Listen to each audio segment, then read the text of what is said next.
Þá höldum við áfram hérna í föstudagsþættinum sem við tökum upp hérna í Pakkhúsinu í innbænum á Akureyri. Næst ætlum við að tala aðeins verkefni sem kallast Milljarður rís, en þar var í dag dansað gegn ofbeldi. Gerður, segðu okkur nú aðeins, hvers vegna ákváðuð þið að rísa upp og dansa í Hofi fyrir í dag? Þetta byrjaði fyrir 3 árum síðan.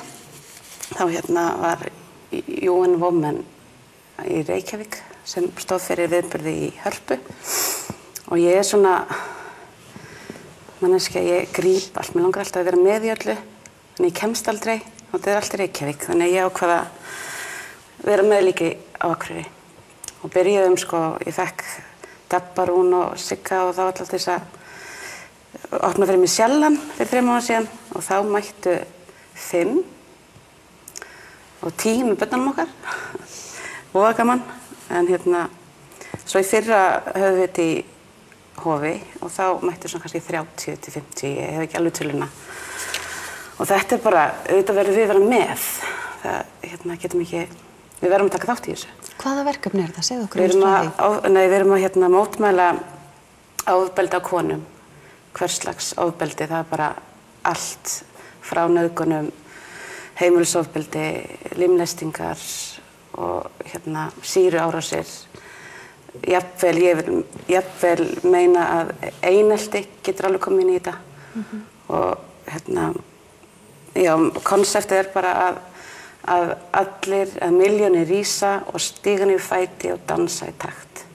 Það er svona konseptið að hrista jörðina og fá vitundavakningu á kúgun og konum. Og þetta er víða heim, sem sagt? Þetta er út það er 2000 lönd. Fannst það ekki? Nei. Mér finnst það dálítið mikið. Rosa mörg lönd allavega. 200 lönd, kannski. En hvað, þú ert með punktað þarna hjá þig? Hvað er verið að leggja áherslu á þetta? Við erum að koma saman til þess að mótmæla þar sem helsta dánarorsök evrópskra kvenna er heimilisofbeldi og svo konu nauðgað á 26 sekúndna fresti í Suður-Afríku. 600 milljónir kvenna búa í löndum þar sem heimilisofbeldi er ekki refsivert og helsta dánarorsökir evrópskra kvenna á aldrinum 16 til 44 ára eru heimilisofbeldi, krabbamein og bílslis og þetta er allt í þessari röð, þannig að heimilisofbeldi er helsta dánarorsökin.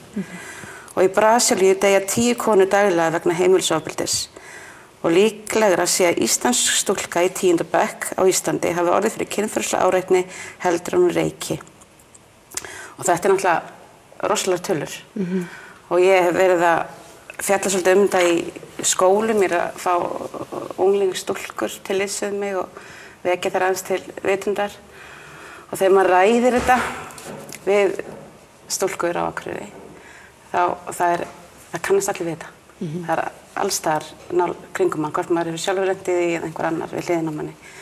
Þannig að þetta er mjög, þetta er út allt.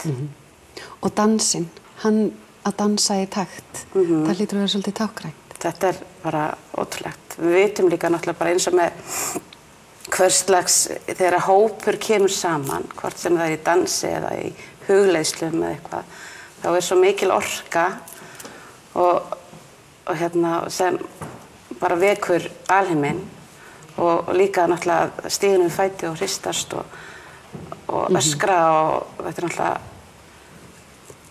náttúrulega alheimurinn bara öskrar. Það verður geggja. Þetta er æði. Já, nákvæmlega. En ég ætla kannski bara að spyrja um allt annað efni líka. Já. Hvernig líst þér á það? Já. Já, þú varst hrædd á svipinn. Það er Eurovision á morgun. Já. Fylgistu með Eurovision? Já, ég horfði á þættina. Já. Varstu komið upp á alls lag? Nei. Nei. Á maður að vera heiðarlegur eða? Hvernig væri það til tilbreytingar? Mér finnst eins og þegar ég nægi með Björn Jörundi og þeim. Mér finnst það svona fullkomnasta lagið. Á öllu leyti, nema það er ekki Eurovision-lag. Þetta er svona lag sem verður svona nína á börunum. Og maður er alveg fann að raula með í bílnum. Já. En svo, ég hefði náttúrulega viljað sjá Erlu Hrönn. Já. Bara hún er frábær söngkona. Og mér finnst svona mesta Eurovision-legasta lagið hérna með honum stráknum frá Noregi. Já, Oliver, Daniel Oliver. Já, mér finnst það svona dans og hest. Já, svona sem ætti kannski erindi í Eurovision, þó ég kannski finnist ekkert annað. Nei. En það er alveg fínt, það er alveg hægt að djúkta eins við það. Já, nákvæmlega. Og þetta eru flotti dansarar. Takk fyrir komuna Gerður. Við ætlum nefnilega einmitt að tala eins meira Eurovision. Ég var í Reykjavík fyrir í vikunni og frétti þar af fólki sem var á leiðinni norður að halda tónleika og spurði þau bæði út í tónleikana en ekki síður Eurovision. En þarna er einmitt fólk á ferðinni sem að þekkja dálítið vel til þessa heims. Þetta eru Sigga Beinteins, Jóhann og Friðrik Ómar. En sjáumst þess að sagt eftir augnablik.